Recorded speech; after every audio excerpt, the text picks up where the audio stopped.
সুপ্রিয় শিক্ষার্থীবৃন্দ, নিশ্চয়ই তোমরা ভালো আছো।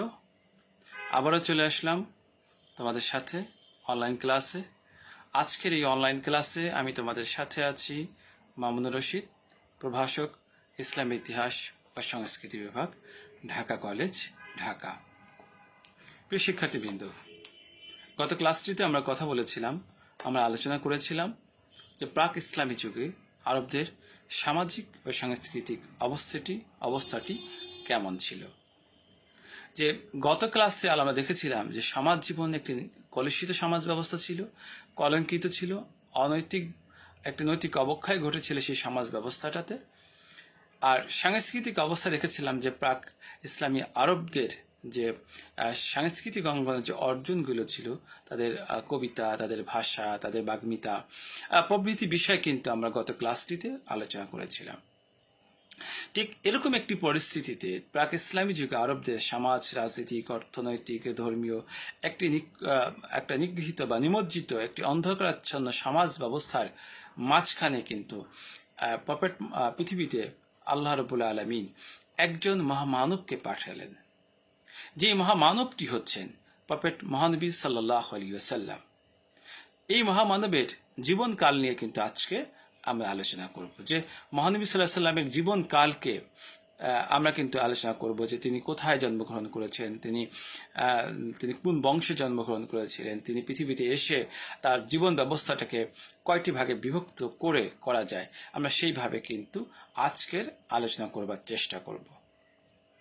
সুপ্রিয় শিক্ষার্থীবৃন্দ, আমরা জানি যে মহানবী সাল্লাল্লাহু আলাইহি ওয়াসাল্লাম মক্কা ভূখণ্ডে তিনি জন্মগ্রহণ করেছিলেন কুরাইশ বংশে। তিনি 570 খ্রিস্টাব্দে তিনি মক্কা ভূখণ্ডে কুরাইশ বংশে জন্মগ্রহণ করেছিলেন। এই মক্কা ভূখণ্ডে জন্মগ্রহণ করার ফলে তার জীবনকালটাকে আমরা দুটি ভাগে বিভক্ত করে কিন্তু আলোচনা করতে পারি। একটি হচ্ছে মহানবী সাল্লাল্লাহু আলাইহি ওয়াসাল্লামের জীবনকালকে দুভাগে বিভক্ত করে আলোচনা করতে পারি। একটি হচ্ছে তার মক্কি জীবন, আর একটি হচ্ছে তিনি তার মাদানী জীবন। অর্থাৎ হিজরতের পর মহানবী সাল্লাল্লাহু আলাইহি ওয়াসাল্লাম যে মদিনাতে চলে যান, এই মদিনাতে যাওয়ার পর যে জীবন সেটিকে আমরা বলবো মাদানী জীবন বা মদিনা কেন্দ্রিক জীবন। আর এই হিজরতের পূর্বে যে সময়কালকে এটিকে আমরা বলবো মাক্কি জীবন। তাহলে চলো আমরা যাই যে প্রফেট মহানবী সাল্লাল্লাহু আলাইহি ওয়াসাল্লাম কখন জন্মগ্রহণ করেন, কোন বংশে জন্মগ্রহণ করেন, তার পারিবারিক পরিচয়টিকে আমরা তুলে ধরবার চেষ্টা করছি। যে তোমরা জানো যে মহানবী সাল্লাল্লাহু আলাইহি ওয়াসাল্লামের জীবনকাল ছিল 570 থেকে 632 খ্রিস্টাব্দ পর্যন্ত। এ সময় মহানবী সাল্লাল্লাহু আলাইহি ওয়াসাল্লাম 570 খ্রিস্টাব্দে তিনি আরবদের বিখ্যাত একটি বংশ কুরাইশ বংশে জন্মগ্রহণ করেন এবং 610 খ্রিস্টাব্দে তিনি নবুয়ত প্রাপ্ত হন এবং মক্কায় কিন্তু ইসলাম প্রচার করার কাজে তিনি নিজেকে নিয়োজিত করেন এবং 622 খ্রিস্টাব্দে তিনি মক্কা হতে মদিনাতে হিজরত করতে যান এবং মদিনা গমন করেন এবং সেখানে একটি সনদ উপহার দেন। তা পৃথিবীতে বলা হয় যে প্রথম লিখিত একটি কনস্টিটিউশন বলে বিবেচনা করা হয়। এবং মুহাম্মদ সাল্লাম আবার সেই মদিনাতে গিয়ে আবার মক্কায় ফিরে আসেন এবং একটি বিদায় হজের ভাষণ দেন এবং এই বিদায় হজের ভাষণের মধ্যে ছিল পরবর্তী প্রজন্মের জন্য, মুসলিম সমাজের জন্য একটা জাতীয় পর্যায়ে একটি দিক নির্দেশনা। এবং তিনি 632 খ্রিস্টাব্দে প্রফেট মহানবী সাল্লাল্লাহু আলাইহি ওয়াসাল্লাম ইন্তেকাল করেন। এর মধ্য দিয়ে দেখি যে তিনি তার জীবনকালকে পরিসমাপ্তি হয়। সুপ্রিয় শিক্ষার্থীবৃন্দ, আমরা এখন দেখব যে এই আরব ভূখণ্ডে যে মহানবী সাল্লাল্লাহু আলাইহি ওয়াসাল্লাম জন্মগ্রহণ করেন, সেই আরব ভূখণ্ডে তাদের অবস্থানটি কি ছিল। আরবের সাধারণত দেখা যায় দু শ্রেণীর লোককে দেখা যায়। একটি হচ্ছে প্রকৃত আদিম আরব, একটি হচ্ছে প্রবাসী বা অভ্যাগত আরব। প্রাচীন বায়দা আরব লুপ্ত অথবা সংমিশ্রিত হয়ে নবপ্রতিষ্ঠিত বদিয়া শ্রেণীর আদিম আরবদের কাহাতান বলা হতো।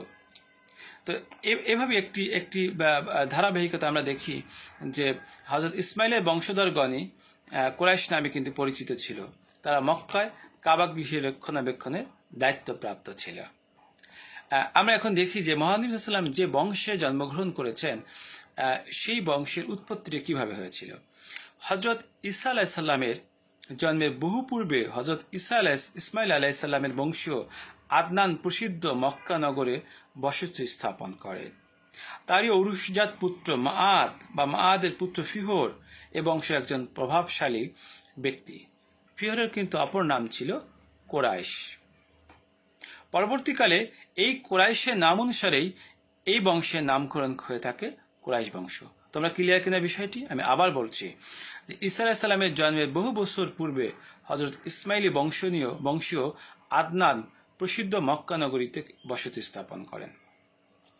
তারই ঔরসজাত পুত্র মাআদ বা মাআদের পুত্র ফিহর এ বংশের একজন প্রভাবশালী একজন ব্যক্তি ছিলেন। এই ফিহরের অপর নাম ছিল কোরাইশ। এই ফিহরের অপর নাম ছিল কোরাইশ। এই কোরাইশ পরবর্তীকালে কোরাইশের নাম অনুসারেই এই বংশে নামকরণ করা হয় কোরাইশ বংশ। কোরাইশ শব্দের অর্থ হচ্ছে সওদাগর বা বণিক। প্রাক ইসলামী আরবে কোরাইশরা ব্যবসা বাণিজ্যের জন্য খ্যাতি লাভ করেছিল। ফিহরের বংশে কুশাই ৫ম খ্রিস্টাব্দে মক্কা এবং সমগ্র হিজাজ প্রদেশে অত্যন্ত পরাক্রমশালী একজন ব্যক্তি ছিলেন। আমরা দেখি যে তাহলে আমরা দেখলাম যে মুহাম্মদ ইসলাম যে বংশে জন্মগ্রহণ করেছিলেন তাদেরই হচ্ছে পূর্ব কোরাইশ বংশের ছিলেন, এবং কোরাইশ বংশটি কিভাবে উৎপত্তি হয়েছিল সেটি কিন্তু আমরা আলোচনা করবার চেষ্টা করলাম। এখন দেখি যে 480 খ্রিস্টাব্দে কোরাইশের মৃত্যুর পর তার পুত্র আব্দুদ্দার হিজাজে বিশেষ করে মক্কায় শাসনভার গ্রহণ করেন। কিন্তু আব্দুদ্দার এর মৃত্যুর পর তার পুত্রদের এবং ভ্রাতা আব্দ মান্নাফের পুত্রদের মধ্যে একটি কলহ বাধে। শেষ পর্যন্ত এই সিদ্ধান্ত গৃহীত হয় যে আব্দ মান্নাফের পুত্র আব্দ শামস তীর্থযাত্রীদের পানীয় সরবরাহ ও কর আদায়ের ভারপ্রাপ্ত হবেন, এবং আব্দুদ্দারের পৌত্রগণ কাবা রক্ষণাবেক্ষণ ও সামরিক শাসনের কর্তৃত্ব লাভ করেন। পরবর্তীতে আব্দুল শামস তীর্থযাত্রীদের পানীয় সরবরাহ কর আদায়ের গুরু দায়িত্ব তার যোগ্য ভ্রাতা হাসিমের নিকট অর্পণ করেন। এই হাসিমের মৃত্যুর পর তার অপর ভ্রাতা মুত্তালিব শাসনভার গ্রহণ করেন। 520 খ্রিস্টাব্দে মুত্তালিব মৃত্যুবরণ করলে তার ভ্রাতুষ্পুত্র ও হাসিমের পুত্র সায়েমা আব্দুল মুত্তালিবকে সর্বময় ক্ষমতা ও কর্তৃত্ব প্রদান করেন। আব্দুল মুত্তালিবের চারিত্রিক গুণগুলি মহত্বে মুগ্ধ হয়ে সমগ্র কুরাইশ গোত্র তার কর্তৃত্ব মেনে নিয়েছিল। কিন্তু উমাইয়ার পুত্র হারব মুত্তালিবের প্রভুত্ব মেনে নিতে রাজি না হয়ে যুদ্ধে লিপ্ত হন। যুদ্ধে পরাজিত হয়ে বিচার অনুযায়ী 10 বছরের জন্য নির্বাসন জীবনযাপন করেন। এরপর আমরা দেখি যে আব্দুল মুত্তালিব যখন হিজাজে তার কর্তৃত্ব প্রতিষ্ঠা করেন তখন দক্ষিণ আরবের ইয়ামেনের শাসনকর্তা আব্রাহা 570 খ্রিস্টাব্দে 60,000 সৈন্য ও বিশাল হস্তি বাহিনী নিয়ে মক্কার কাবাগৃহ ধ্বংস করার জন্য এক অভিযান পরিচালনা করেছিলেন। আব্রাহার হস্তির পিঠে আরোহণ করেন বলে এবছরকে হস্তির বছর বা ইয়ার অব দ্য এলিফ্যান্ট বলে অভিহিত করা হয়। আব্রাহার সৈন্যগণ শোচনীয়ভাবে পরাজিত হন। কোরআনে উল্লেখ আছে, আবাবিল নামক পাখির পাথরের আঘাতে আব্রাহার বাহিনী নিশ্চিন্ত হয়ে মাটিতে মিশে যায়। এরপর আব্দুল মুত্তালিবগণের যে পুত্র ছিলেন, আমরা জানি যে আব্দুল মুত্তালিব ছিলেন মহানবী সাল্লাল্লাহু আলাইহি সাল্লামের দাদা। এই আব্দুল মুত্তালিবের 12 জন পুত্র ও 6 কন্যা ছিলেন। 2 পুত্রের নাম ইতিহাসে উল্লেখ পাওয়া যায় না। অপর 10 জন আবু তালেব, আব্বাস, হামজা, আবু লাহাব, হারিস, জুবাইর, আব্দুল উতবা, জিয়ার ও আবদুল্লাহ। আব্দুল মুত্তালিবের সর্বকনিষ্ঠ পুত্র ছিলেন আবদুল্লাহ, ছিলেন ইসলাম ধর্মের প্রবর্তক হযরত মহানবী মুহাম্মদ সাল্লাল্লাহু আলাইহি সাল্লামের পিতা। আব্রাহা মক্কা আক্রমণের কিছুকাল পূর্বে আব্দুল মুত্তালিব কুরাইশদের গোত্রের বনি জোহর নামক শাখার নেতা আব্দুল ওয়াহাবের সর্বগুণ সম্পন্ন কন্যা আমিনার সহিত পুত্র আবদুল্লাহ বিবাহ দেন। অর্থাৎ যে আব্দুল মুত্তালিবের যে যত পুত্র ছিলেন 12 জন, তাদের মধ্যে 2 জনের ইতিহাসে তাদের নাম জানা যায় না। যে 10 জনের নাম জানা যায় তাদের মধ্যে সর্বকনিষ্ঠ ছিলেন আবদুল্লাহ, যিনি হচ্ছেন প্রফেট মহানবী সাল্লাল্লাহু আলাইহি সাল্লামের বাবা, এবং তিনি সর্বগণা সম্পন্ন আমিনাকে বিয়ে করেছিলেন, এবং মহানবী সাল্লামের মাতা ছিলেন আমিনা।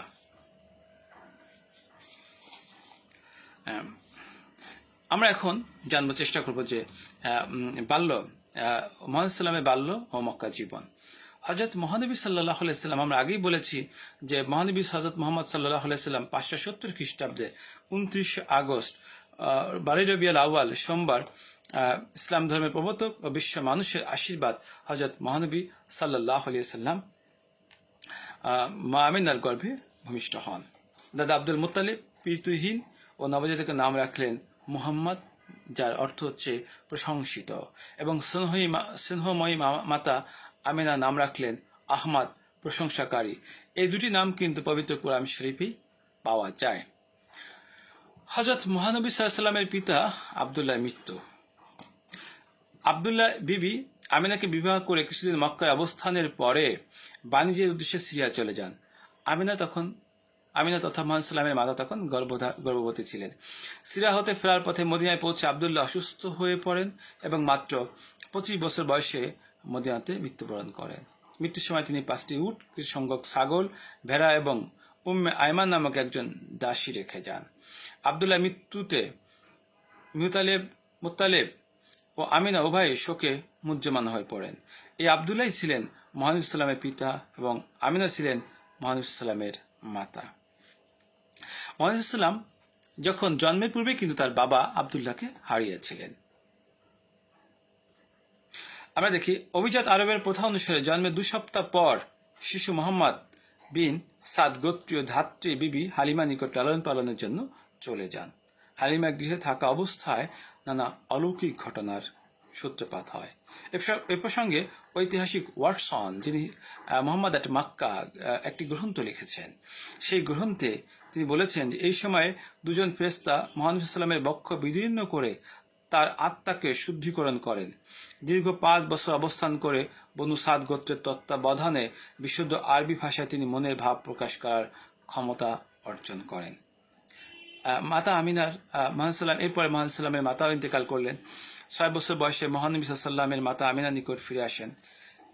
বিধবা আমিনা শিশু পুত্রকে একবারে মদিনায় নিয়ে পিতৃকুলে সকলকে দেখার স্বাদ জাগে। এই উদ্দেশ্যে দাসী উম্মে আয়মানকে সঙ্গ করে মহানবী সাল্লাল্লাহু আলাইহি সাল্লাম মদিনায় চলে যান। মদিনায় স্বামীর কবর জিয়ারত করে মক্কায় প্রত্যাবর্তনকালে হযরত আমিনা আবওয়া নামক স্থানে জ্বরে আক্রান্ত হয়ে 576 খ্রিস্টাব্দে সেখানে ইন্তেকাল করেন। আব্দুল মুত্তালিবের দায়িত্বে মহানবী সাল্লামের মাতৃবিয়োগের পর বিশ্বস্ত পরিচারিকা উম্মে আয়মান নিঃসহায় শিশুকে নিয়ে মক্কায় ফিরে এলে দাদা আব্দুল মুত্তালিব তার লালন পালনের দায়িত্ব গ্রহণ করেন। কিন্তু ভাগ্যের নির্মম পরিহাস, দাদা আব্দুল মুত্তালিব মাত্র 2 বছর পর অর্থাৎ 678 খ্রিস্টাব্দে অসহায় মোহাম্মদকে রেখে চিরবিদায় নেন। এভাবে মহানবী সাল্লাল্লাহু আলাইহি সাল্লাম অতি অল্প বয়সে পিতা, মাতা, জন্মের আগে পিতা, জন্মের 6 বছর পর মাতা এবং সর্বোপরি মাতা মৃত্যুর 2 বছর পর তথা 8 বছরের মাথায় তিনি তার দাদাকেও হারান। এরপর আবু তালেবের দায়িত্বে মোহাম্মদ সাল্লাল্লাহু আলাইহি সাল্লাম দাদা আব্দুল মুত্তালিবের মৃত্যুর পর মোহাম্মদ সাল্লাল্লাহু আলাইহি সাল্লাম রক্ষণাবেক্ষণের বা দেখভালের দায়িত্ব গ্রহণ করেন তার চাচা আবু তালেব। চাচা আবু তালেব দরিদ্র হলে অত্যন্ত নিষ্ঠার সঙ্গে এই গুরু দায়িত্ব পালন করেন। হযরতের প্রতি তার স্নেহারোগ এত গভীর ছিল যে আহারে বিহারে সর্বদা তিনি তাকে সঙ্গ রাখতেন। দরিদ্রতার জন্য মোহাম্মদ সাল্লাল্লাহু আলাইহি সাল্লামকেও চাচার সঙ্গে কঠোর পরিশ্রম করতে হয়েছে। তাই মহানবী মোহাম্মদ সাল্লাল্লাহু আলাইহি সাল্লাম পার্শ্ববর্তী পর্বত উপত্যকায় মেষ উট চালিয়ে চাচার সংসারে সহযোগিতা করেন। মহানবী সাল্লামের শিক্ষা লাভ। সাল্লাম বাল্যকালে কোনো লেখাপড়ার সুযোগ পাননি। প্রাতিষ্ঠানিকভাবে দরিদ্রতার কারণে তিনি উট ও মেষ চড়াতেন। এ সকল কারণে তিনি বিদ্যালয়ে গিয়ে পাঠ গ্রহণ হতে বঞ্চিত হলেও মুক্ত প্রকৃতি তাকে অনেক মূল্যবান শিক্ষা দিয়েছেন, যা পরবর্তীকালে তাকে সাহায্য করেছিল। বাল্যকালে হযরত মহানবী সাল্লাল্লাহু আলাইহি সাল্লাম এত চিন্তাশীল এবং গুরুগম্ভীর ছিলেন। তিনি সত্যবাদী, ন্যায়পরায়ণ ছিলেন। কোমল অমায়িক ব্যবহারের জন্য সকলেই তাকে ভালোবাসত এবং শ্রদ্ধা করত। সত্যের প্রতি গভীর অনুরাগ, কর্তব্যনিষ্ঠা ও অমায়িক ব্যবহারের জন্য আরবের জনগণ তাকে আল আমিন বা বিশ্বাসী উপাধিতে ভূষিত করেছিল। 582 খ্রিস্টাব্দে মুহাম্মদ সাল্লাম পিতা আবু তালেবের সঙ্গে ব্যবসা উপলক্ষে সিরিয়া গমন করেন। সেখানে সিরিয়ায় বাজারে বাহিরা নামক খ্রিস্টান সাধুর সঙ্গে তার সাক্ষাৎ হলে সাধু মোহাম্মদকে রক্ষা করার জন্য আবু তালেবকে উপদেশ দেন। চাচার সঙ্গে ব্যবসা বাণিজ্যে মোহাম্মদ প্রচুর মুনাফা অর্জন করেন। সিরিয়া গমন করায় আরব উপদ্বীপের বাইরে যাবার সুযোগ পেয়ে মুহাম্মদ সাল্লাম এর নতুন অভিজ্ঞতার সঞ্চয় হয়েছিল। এরপরে মুহাম্মদ সাল্লাম প্রতি বছর জিলকদ মাসে আরবের বিখ্যাত কাজ মেলায় বিভিন্ন উপজাতীয় লোকের সমাগম ঘটত। সেখানে বিভিন্ন ধরনের কাব্য প্রতিযোগিতা কেন্দ্রে করে কুরাইশ ও কায়েস গোত্রের মধ্যে একটি রক্তক্ষয়ী সংঘর্ষ হতো। 5 বছর কাল স্থায়ী যুদ্ধ আরবের ইতিহাসকে আরব আল ফুজ্জার বা অন্যায় সমর নামে পরিচিত লাভ করত।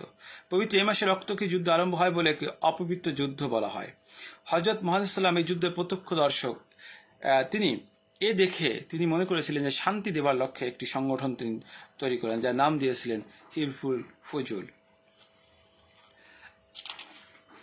এরপর আমরা দেখি যে মহানবী সাল্লাল্লাহু আলাইহি ওয়াসাল্লামের এই হিলফুল ফুজুল মূল মন্ত্র ছিল সমবেত জনগণ আল্লাহ নামে হলফ করে সংকল্পবদ্ধ হলেন যে তারা উৎপীড়িত অত্যাচারিতের পক্ষে সমর্থন করবেন এবং অত্যাচারের নিকট হতে জনগণকে মুক্ত করবেন। আমরা দেখি মুহাম্মদ সাল্লামের বৈবাহিক জীবন। মুহাম্মদ সাল্লাম তার আলামিন মুহাম্মদ সাল্লামের স্বাধীনতা বাণিজ্যিক দক্ষতা চারিদিকে ছড়িয়ে পড়লে এক ধনাঢ্য ব্যক্তি, এ সময় মক্কা বিবি খাদিজা নামক একজন ধনাঢ্য বিধবা মহিলা বাস করতেন। চরিত্রের জন্য তাকে খাদিজাতুত তাহিরা বলা হতো। তাকে খাদিজাতুত তাহিরা বলা হতো। হযরতের কর্মদক্ষতা বিশ্বস্ত খবর তার কানে পৌঁছলে তিনি মুহাম্মদ সাল্লামকে তার ব্যবসায় তত্ত্বাবধায়ক নিযুক্ত করেন। অল্প দিনের মধ্যে হযরত মুহাম্মদ সাল্লাল্লাহু আলাইহি সাল্লামের তত্ত্বাবধানে খাদিজার ব্যবসায় চরম উন্নতি লাভ করে এবং অপরদিকে হযরতের চারিত্রিক মাধুর্যে খাদিজা তার প্রতি অনুরক্ত হন এবং 595 খ্রিস্টাব্দে হযরত খাদিজা হযরত মুহাম্মদ সাল্লাল্লাহু আলাইহি সাল্লামকে বিবাহের প্রস্তাব করলে চাচা আবু তালেবের পরামর্শক্রমে মাত্র 25 বছর বয়সে 40 বছর বয়স্কা বিবি খাদিজাকে তিনি বিবাহ করেন। বয়সে তারতম্য হলেও তাদের সাংসারিক জীবনে বা দাম্পত্য জীবনে ছিল খুবই শান্তিপূর্ণ এবং প্রীতি মধুর। এভাবে আমরা দেখি 619 খ্রিস্টাব্দে হযরতের 50 বছর বয়সের সময় 65 বছর বয়সে বিবি খাদিজা ইন্তেকাল করেন। আর 605 খ্রিস্টাব্দে আমরা দেখেছি মহানবী সাল্লাল্লাহু আলাইহি ওয়াসাল্লাম মক্কায় কাবা শরীফ সংস্কার করার অভিপ্রায় কুরাইশদের বংশে বিভিন্ন শাখার মধ্যে আত্মকলহ সৃষ্টি হলে তিনি তার ব্যক্তিগত হস্তক্ষেপের ফলে একটি অহেতুক রক্তপাত হতে বন্ধ হবে এবং বিভিন্ন গোত্র হতে 4 জন অধিপতি নির্বাচিত করে তিনি নিজের গায়ে চাদর উপরে কৃষ্ণ পাথরটি রেখে 4 প্রান্তে অধিপতিকে ধরে উক্ত পাথরটি কাবা ঘরে স্থাপন করেন, যা ইতিহাসে একটি অত্যন্ত শান্তিপ্রিয় কর্ম বলে বিবেচিত হয়েছিল।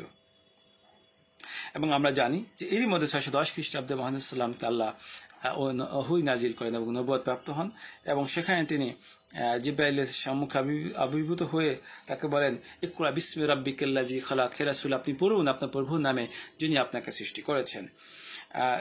এই আওয়াজ বিহ্বল হয়ে পড়েন এবং পবিত্র রমজানের 27 তারিখে গায়েবী আওয়াজে তিনি বিহ্বল হয়ে পড়েন এবং তিনি ওহী উচ্চারণ করতে পারেননি। তৃতীয়বার তিনি সাবেক কদরাতে ঐশী বাণী পাঠ করে দিব্য জ্ঞান লাভ করেন এবং বিশ্বের সর্বশেষ নবীর মর্যাদা লাভ করেন। এরপর মুহাম্মদ সাল্লাল্লাহু আলাইহি ওয়াসাল্লাম এই তার মক্কা জীবনে তিনি মূলত তখন থেকে নবুয়ত প্রাপ্তির পর থেকে তিনি মূলত ইসলাম প্রচারে আত্মনিয়োগ করেন এবং মানুষের কাছে ইসলাম প্রচারের ক্ষেত্রে নিজেকে নিবেদিত করেন। কিন্তু এতদিন পর্যন্ত যারা বিশ্বস্ত আলামিন বলা হতো, যখন তিনি ইসলাম প্রচারে নিজেকে নিমজ্জিত করলেন তখনই কুরাইশরা তাদের বিরোধিতা শুরু করলো এবং চরম বিরোধিতার ধারণ করলো। এর ফলশ্রুতিতে কিন্তু পরবর্তীতে আল্লাহর নির্দেশে মহানবী সাল্লাল্লাহু আলাইহি সাল্লাম এই মক্কা থেকে মদিনাতে তিনি হিজরত করতে মনস্থির করেছিলেন। সুপ্রিয় শিক্ষার্থীবৃন্দ, আমরা এই পর্যন্ত মুহাম্মদ সাল্লামের এই নবুয়ত পর্যন্ত আজকে আলোচনা করলাম। আগামী ক্লাসটিতে আমরা দেখব যে কোন প্রেক্ষাপটে কি কারণে মুহাম্মদ সাল্লামের হযরতে মুহাম্মদ সাল্লাম মক্কা থেকে মদিনাতে হিজরত করেছেন সেই বিষয়টি আগামী ক্লাসে আলোচনা করবার চেষ্টা করব। সেই পর্যন্ত তোমরা ভালো থাকবে, সুস্থ থাকবে, তোমাদের সুস্থতা এবং কামনা করছি। ধন্যবাদ সবাইকে, সবাই ভালো থাকবে।